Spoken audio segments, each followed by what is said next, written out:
第三代 Innova 终于来到马来西亚市场，2.0L CVT 卖165千，2.0L Hybrid 卖202千，两款都是从印尼 CPU 整装进口到马来西亚。而之前在马来西亚 CKD 本地组装的第二代 Innova 则会继续销售，2.0G 跟2.0X 售价从130多千到140多千，这个从165千到202千，所以第二代 Innova 并不会因为第三代 Innova Zenith 的到来而去 discontinue 掉它，目前还有卖啦。那这个 Innova 虽然它名字还叫 Innova， 但是它跟之前那个 Innova 已经是两个完全不同的 Innova， 因为它采用了 TNGA 平台，不同的引擎，不同的变速箱，它们只是沿用了 Innova 这个车名。那今天我就来到 UNW Toyota 位于 Shah Alam 的总部这边，跟大家简短的了解一下这个最新的第三代 Toyota Innova Zenith。所以影片开始之前，记得订阅 follow 我的 Instagram 和靠来在 Facebook page。Let's move on。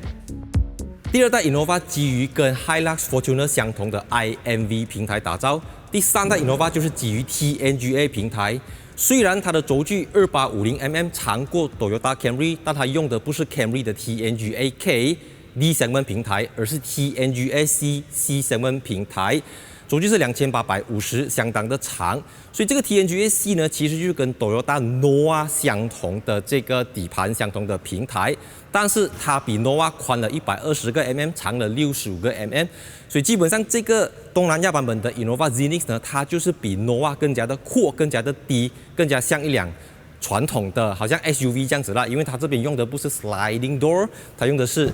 传统的车门。那再来呢，跟 Noah Voxy 最大的不同是它的车身离地间隙有185个 mm。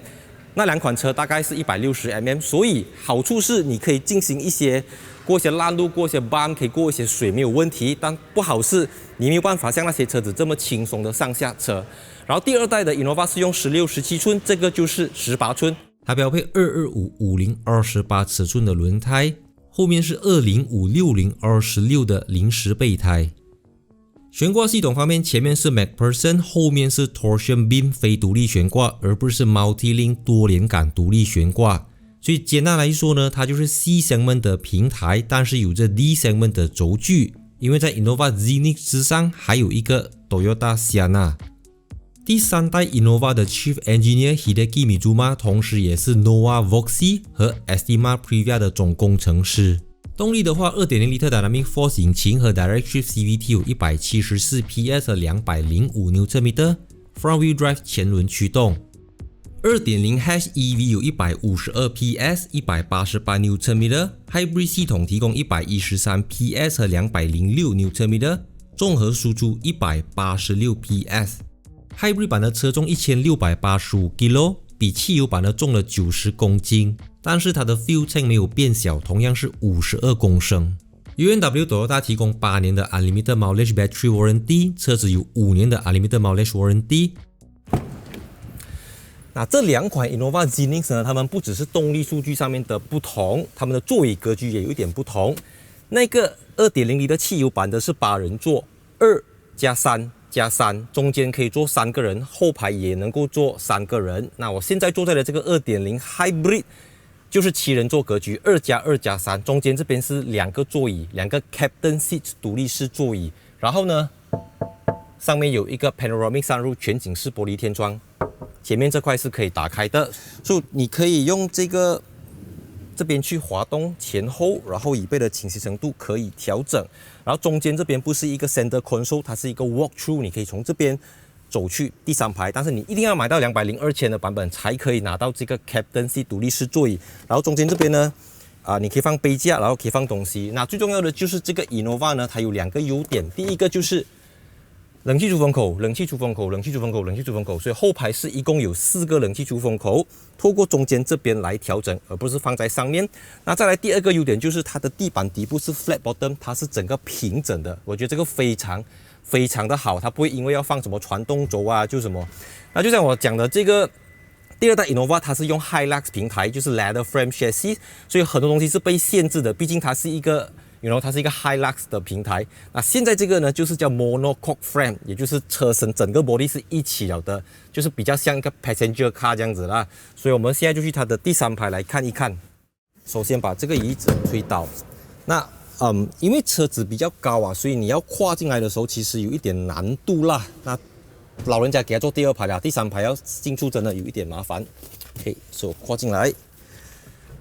OK， 我的头是已经直接动到这个车顶了的啦，所以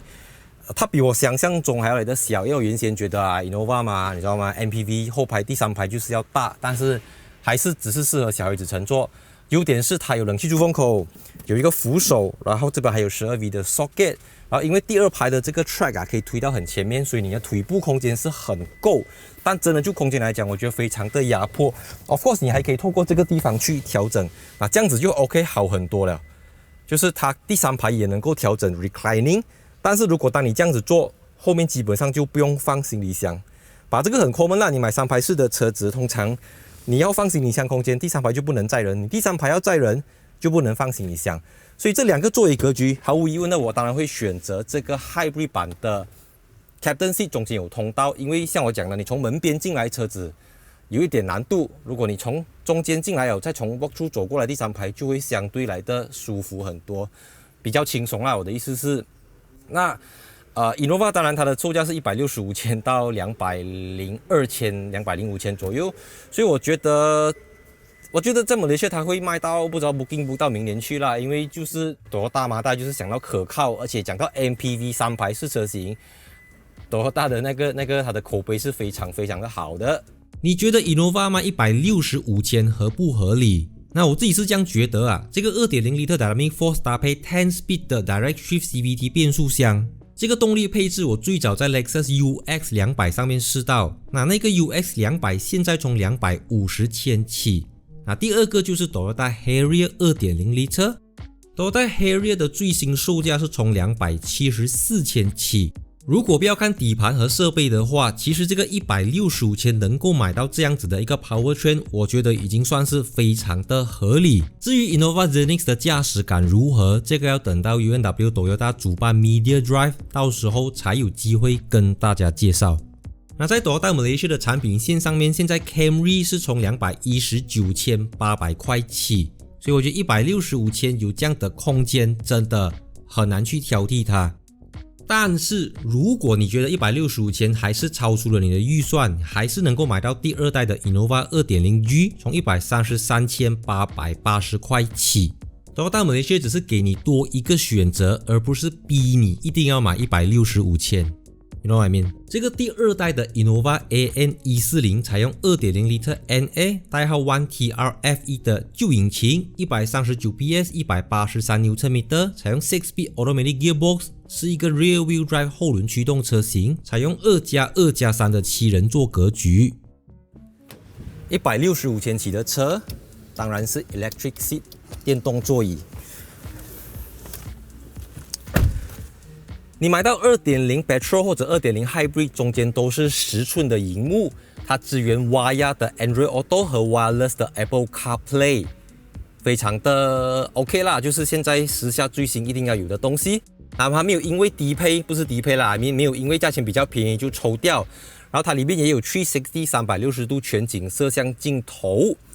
音响系统方面，它有4个 speaker， 前面有2个推的，一共6个 speakers， 但是没有 JBL 音响系统啦。I mean， 那个165千的我不要求要 JBL 啦，把这个202千的没有 JBL 会有一点那个啦。电子仪表板中间有这个 TPMS 胎压监视仪器，2款车子都有这个东西。I mean， 2款 Innova Zenix 呢都有 Toyota Safety Sense 3.0 的系统。那你不要小看这个 Toyota Safety Sense 3.0， 因为它的 DRCC 里面有非常多东西可以调节。它不只是单纯给你设定车速跟前方车子要维持的距离，你能够有几细就几细的去进行这个相当个性化的 setting。那讲到前面的质感的话，我觉得它就是让我想起了 Toyota RAV4， 所以它整个它的天花板就是到 RAV4， 它不能够再超过 RAV4 了，因为你超过 RAV4 就是到 Harrier 甚至到 Lexus 这样子啊。那我个人觉得这个东西是中规中矩，刚刚好。然后皮革也不是说特别高级的皮革，就是一般的复合式皮革，有缝线 ，soft touch plastic 还好啦，其实还好啦，就是很多你看起来像hard plastic 的东西，你摸进去它还是 soft touch 的，所以我就已经尽量了啦。因为毕竟这个售价对 Malaysian 来讲，它也讲贵不是很贵，讲便宜也不是很便宜，因为这个价位的对手琳琅满目非常多，有 Mazda， 有 Proton 比较便宜啦，里面还有 Volkswagen 这些东西，所以这个东西就延续了Toyota一贯的作风。但是对 Malaysia 来讲，这整套座椅系统 TSS 3.0再加上这个方向盘，我觉得是